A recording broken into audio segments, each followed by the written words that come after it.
Hola a todas las personas que estén viendo este video.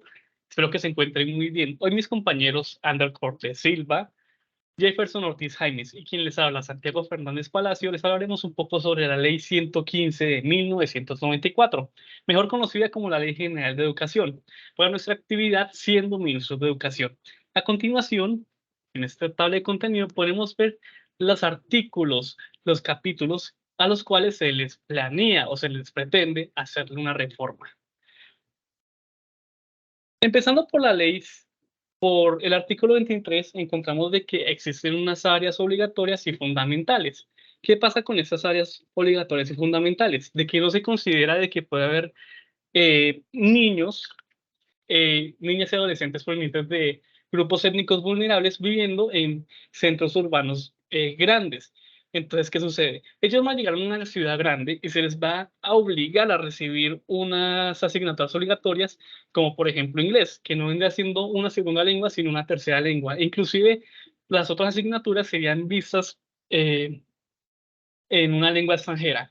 Ahora, esto va en contra de la ley 1381 en 2010, que lo que busca es proteger las lenguas originarias de nuestro país.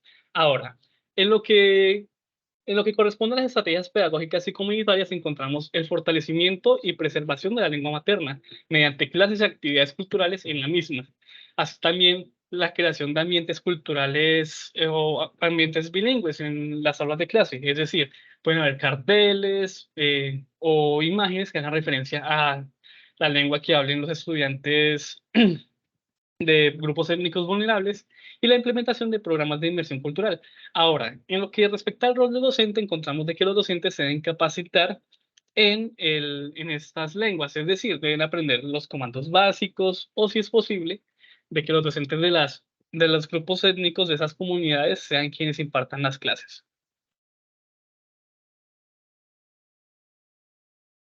Más adelante encontramos el artículo 46, el cual hace referencia a las acciones pedagógicas y terapéuticas que logren realmente un proceso de integración o lo que hoy se conoce como inclusión dentro de las instituciones educativas. En este caso, la ley, al ser promulgada en los años 90, se queda corto en este aspecto, pues justamente uno encuentra limitaciones en cuanto a la inclusión, por ejemplo, de los grupos de apoyo como los padres. En este caso es importante plantear dentro de nuestra reforma que a espacios como por ejemplo la escuela de padres tengan en cuenta estos aspectos, se les garantice una sensibilización adecuada y puedan ser incluidos en ella. En este sentido, también es importante que la comunidad pueda ser partícipe constante del proceso de adecuación, que se tengan en cuenta sus opiniones, que se tengan en cuenta sus sugerencias para poder realizar un proceso integrativo adecuado. ¿Cuál sería el rol del docente en esta reforma? Ser justamente gestor de espacios para garantizar la inclusión de estos estudiantes, garantizar inclusión, por ejemplo, de los padres en comités tan importantes como el comité de inclusión e incluso consejos tan decisivos como el consejo directivo y el consejo académico, garantizando realmente un proceso integrador. Bueno, en lo que concierne al artículo 48, donde se decretó en su momento que las instituciones educativas deben de plantear para la población en discapacidad que tengan matriculadas en sus sistemas de información de matrícula CIMAT, aulas especializadas para las personas en condición con discapacidad. La reforma que se pretende hacer es que estas aulas sean llevadas a todas las instituciones educativas de todos los territorios a nivel nacional. Esto con el fin de poder garantizar los procesos de aprendizaje y las condiciones adecuadas para el desarrollo del conocimiento de estas personas en condición con discapacidad. Esto conlleva unas estrategias pedagógicas y comunitarias donde lo que se pretende hacer es primero hacer una promoción de la cultura inclusiva, es decir, que toda la comunidad académica sepa qué es inclusión y poder adecuar estos espacios físicos en torno pues a esta población. Asimismo, fomentar proyectos colaborativos entre estudiantes que permita elevar el trabajo en equipo y la articulación de todos los estudiantes en cuanto a actividad se refiere. ¿Cuál es el rol de docente ante esta reforma? Primero, implementar y articular todos los conocimientos que se emanen del aula especializada y tomar esos conocimientos y llevarlos a las estrategias pedagógicas que utilicen dentro de sus aulas de clase. Posterior encontramos el artículo 49, que se enfoca o hace referencia a la detección oportuna de los alumnos con capacidades excepcionales o condiciones particulares. Ahora, está bien lo de la detección de los estudiantes, o sea, la capacitación de de los docentes y el trabajo con la comunidad. Pero además de los ajustes curriculares que se mencionan en este artículo, también se debería dar un enfoque al emprendimiento, pues debido a que los estudiantes pueden poseer condiciones que los limiten a desarrollar una vida habitual o plena en la sociedad, deberían impartirse esas clases sobre emprendimiento para que ellos puedan desenvolverse normalmente en la comunidad una vez terminen su formación académica. Ahora, ¿cómo se haría esto? Eso en lo que respecta a las estrategias pedagógicas y comunitarias, encontramos talleres de emprendimiento, actividades lúdico-pedagógicas que permitan la detección temprana de niños con condiciones particulares. Esto como de la mano de la comunidad, en especial los padres de familia, y establecer vínculos con las empresas locales para que puedan integrar al campo laboral una vez terminen la educación a los adolescentes con estas condiciones particulares. Ahora, en lo que respecta al rol del docente, primero es la capacitación para poder detectar y el diálogo oportuno y constante con los padres de familia para que los padres también puedan retroalimentar o alimentar a la institución con esa información y se pueda detectar posibles patologías. Ahora, también el rol del docente es como un mediador entre los estudiantes y también como un promotor del emprendimiento.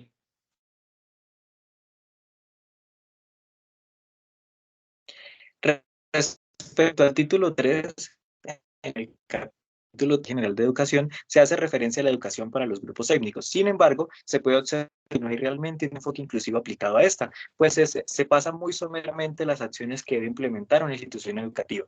En este caso, ¿qué proponemos como reforma? Inicialmente, que los docentes se puedan capacitar y comprender la importancia de los conocimientos ancestrales de nuestros grupos étnicos.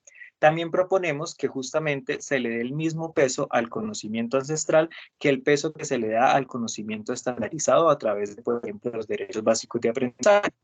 También es importante que los estudiantes de determinado territorio aprendan realmente lo que es necesario para su territorio, para su localidad, porque muchas veces se les enseñan conocimientos estandarizados a comunidades étnicas que ni siquiera van a requerir de esos conocimientos o que empieza por debajear su conocimiento ancestral.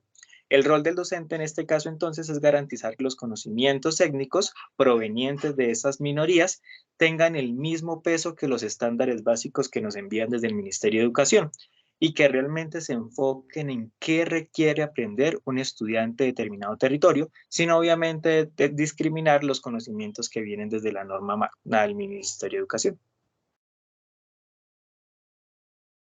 Bueno, en lo que concierne al artículo 60, donde se logra incluir la participación de entidades internacionales, tanto públicas o privadas, para la educación de los grupos étnicos minoritarios del país, se pretende reformar este artículo donde se busca centrar que las intervenciones que se realicen a estos grupos étnicos se puedan desarrollar sin las partes estén de acuerdo. ¿Qué quiere decir esto? Que si las entidades internacionales no están de acuerdo en ciertas estrategias que beneficien a esta población, se puedan implementar el desarrollo de estas con el fin de poder garantizar la formación de estas poblaciones, sobre todo pues a futuro. Bajo ello que se pretende desarrollar estrategias pedagógicas que primero permitan la integración de las comunidades educativas, y esto se hace o se logra por medio de talleres, actividades, cursos que permitan ser realizados por estas agencias, tanto nacionales como internacionales. Y asimismo también implementar cursos de actualización para los docentes. ¿Esto con qué fin? De que estos cursos de actualización que se desarrollen se puedan realizar entre los docentes del territorio para así hacer una construcción del conocimiento que también pueda ser llevada a las aulas de estos grupos étnicos para así ampliar su eje de conocimiento central. ¿Cuál sería el rol del docente ante esto? Sería más como un articulador que permita poner de acuerdo a ambas partes, tanto a las partes gubernamentales, territoriales e internacionales, con el fin de poder garantizar estos espacios a estos grupos étnicos minoritarios.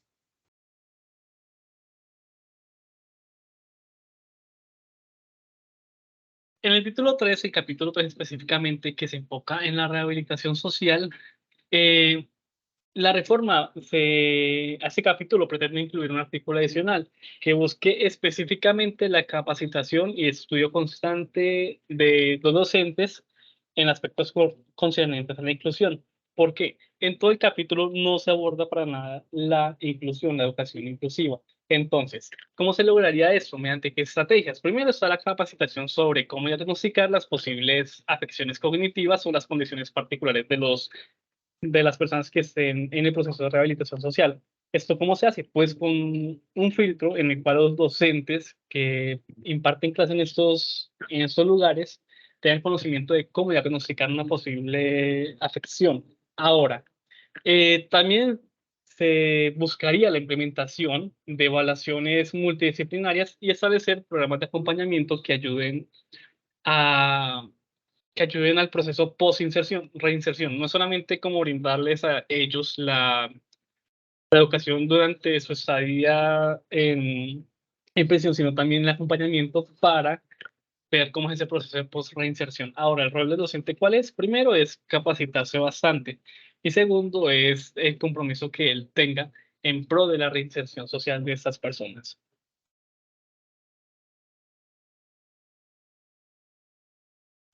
El artículo 80, por su parte, habla de la importancia del mejoramiento continuo del sistema educativo, en este caso a través de la creación del Sistema Nacional de Evaluación de la Educación.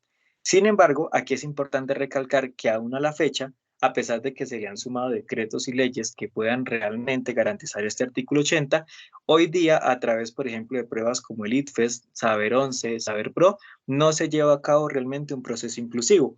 A la fecha, por ejemplo, simplemente se le suma a las personas una persona de apoyo al lado que, por ejemplo, lea para ellos o ayude al proceso de interpretación. Pero, por ejemplo, usuarios como las personas que usan el sistema Braille no pueden acceder directamente al material, sino que requieren de otra persona que se los lea para ellos. O las personas que tienen una discapacidad intelectual, por ejemplo, simplemente les agregan una persona al lado para que les ayude con la lectura y simplemente se limitan a quitarles el idioma extranjero de la prueba. En este caso, entonces, ¿qué proponemos? Que realmente se desarrolle material adaptado, que realmente se desarrollen ajustes razonables de acuerdo a las necesidades de cada estudiante. ¿Cuál sería el rol del docente en este caso? Primero, trabajar mancomunadamente con los estudiantes y los demás miembros de la comunidad educativa, hacer un reporte adecuado para que los estudiantes reciban los ajustes necesarios y, por supuesto, un material realmente adaptado que garantice y se recupere el proceso de aprendizaje realmente de un estudiante que tenga algún tipo de limitación.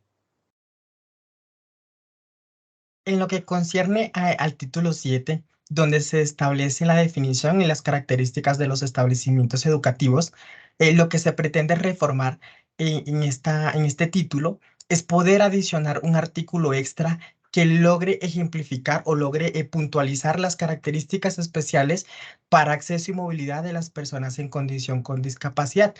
Esto con el fin de que se pueda garantizar que estos estudiantes puedan participar dentro de los espacios que tiene la institución para toda la comunidad académica. Bajo ello, ¿qué se propone realizar? Primero, una participación de toda la comunidad. Esto con el único objetivo de que la comunidad pueda ver los cambios que se están haciendo en la institución y bajo ello hacer propuestas en pro de esta comunidad.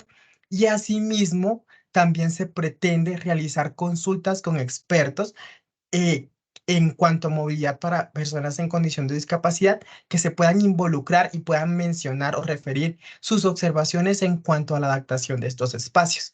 ¿Cuál sería el rol que cumpliría el docente ante estas estrategias que se plantean? Es más de un gestor, es decir, gestionar ante las entidades competentes, ya sea del territorio, gubernamentales, nacionales, privadas o públicas, con el fin de poder garantizar los espacios de movilidad para esta población. Respecto al artículo 148, este habla de las funciones reglamentarias del Ministerio. Nos gustaría adicionar a este artículo justamente la importancia de implementar enfoques de respeto a la diversidad y la diferencia, como por ejemplo el enfoque de género y atención a la diversidad. En este caso nos gustaría implementar este enfoque porque ayudaría a la mejora continua de la práctica docente y el respeto también de los próximos ciudadanos de la nación. En este caso sería importante desarrollar materiales y cartillas que empiecen a desarrollar este tipo de enfoque en las instituciones educativas de una manera formal y no solamente por asesoría externa de muchas ONGs muchas veces. En este caso también es importante que las prácticas del docente reflejen realmente un enfoque participativo. ¿Cuál sería entonces en este caso el rol del docente? Primero, garantizar que el estudiante se forme en valores y en respeto por la diversidad y la diferencia. Porque justamente si no se forman ciudadanos integrales, no se logra realmente una prevención de las violencias que observamos en la sociedad actual. Entonces, en este caso, sería una forma no solo de capacitación, que es lo que pretende la educación, sino que también sería una forma de prevención de muchos tipos de violencia que observamos actualmente.